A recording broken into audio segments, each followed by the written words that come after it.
Sobat Brainly, kali ini kita akan mengerjakan soal dalam bab protista. Pertanyaannya, Kingdom protista dibedakan menjadi 3 divisio, yaitu protista menyerupai tumbuhan, protista menyerupai hewan, dan protista menyerupai jamur. Mengapa divisio tersebut diberi nama menyerupai tumbuhan, hewan, dan jamur? Oke, sebelum menjawabnya, kita simak terlebih dahulu yuk pembahasan mengenai ketiga divisio tersebut. Protista dibagi menjadi 3 divisio ya. Yang pertama adalah protista mirip hewan atau yang disebut juga dengan protozoa. Disebut mirip hewan karena memiliki sifat atau karakteristik seperti hewan, yaitu dapat bergerak dan juga heterotrof.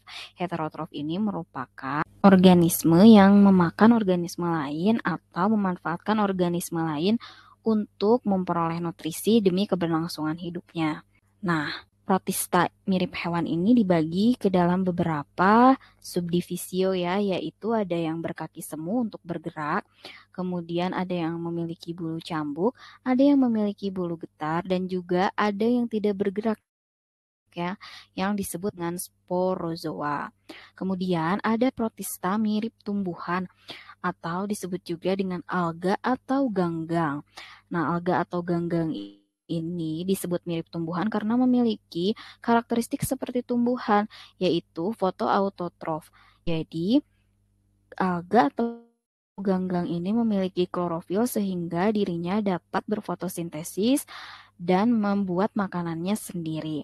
Sementara itu, bentuk tubuhnya tidak seperti tumbuhan, di mana akar, batang, dan daunnya itu sulit untuk dibedakan. Protista mirip tumbuhan dibagi ke dalam 6 filum berdasarkan pigmentasi warnanya.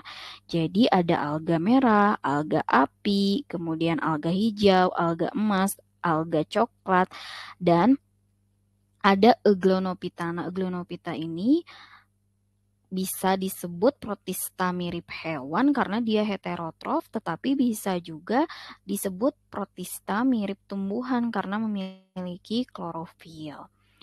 Kemudian ada protista yang mirip jamur. Protista mirip jamur ini memiliki karakteristik seperti jamur sejati. Contohnya sifatnya adalah heterotrof, yaitu memanfaatkan organisme lain untuk kebutuhan nutrisi demi keberlangsungan hidupnya. Tetapi struktur tubuh, cara reproduksi, siklus hidupnya ini tidak sama dengan jamur sejati ya. Protista mirip jamur terbagi ke dalam 3 subdivisio, yaitu jamur air, jamur lendir plasmodial, dan jamur lendir seluler. Berdasarkan pembahasan ini, maka kita sudah dapat menjawab ya, mengapa protista mirip jamur, mirip hewan, dan mirip tumbuhan diberi nama mirip hewan, tumbuhan, ataupun jamur. Ketiga divisio protista tersebut diberi nama menyerupai tumbuhan, hewan, dan jamur karena memiliki sifat atau karakteristik seperti tumbuhan, hewan, dan jamur, tetapi tidak dapat dikelompokkan sebagai hewan, tumbuhan, atau jamur karena memiliki berbagai perbedaan ya, seperti misalnya struktur pembentuk tubuhnya. Sekian penjelasan soal kali ini, semoga dapat dipahami. Tetap semangat untuk terus belajar dan berkarya Sobat Brainly. Terima kasih.